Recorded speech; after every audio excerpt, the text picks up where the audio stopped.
نحمده ونصلي على رسوله الكريم اما بعد فاعوذ بالله من الشيطان الرجيم بسم الله الرحمن الرحيم اللهم صل على سيدنا ومولانا محمد معدن الجود والكرم وعلى آله واصحابه وبارك وسلم۔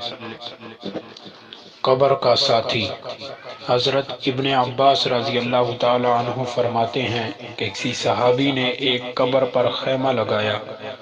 انہیں یہ خبر نہ تھی کہ یہاں قبر ہے، پتہ اس طرح چلا کہ اس میں کوئی شخص سورہ ملک پڑھ رہا تھا حتیٰ کہ اس نے ختم کر دی۔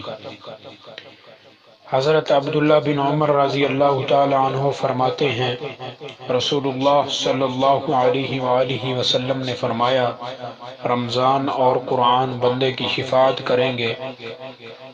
یہ وہ کتاب ہے جو انعام خدا بھی ہے، معجزہ مصطفیٰ بھی ہے، رہبر غم گشتگان راہ بھی ہے، ہر بیمار کے لیے شفا بھی ہے اور مصیبت زدہ کی دوا بھی ہے، قاضی کو عدالت کا سبق، غازی کو شجاعت کا درس، مالدار کو سخاوت کی ترغیب۔ حضرات، اس کتاب مقدس میں ہی ہمارے تمام دینی اور دنیاوی مسائل کا حل ہے۔ اللہ تعالیٰ کی بارگاہ میں دعا ہے کہ وہ ہمیں قرآن کریم کے بتائے ہوئے اصولوں پر زندگی بسر کرنے کی توفیق عطا فرمائے۔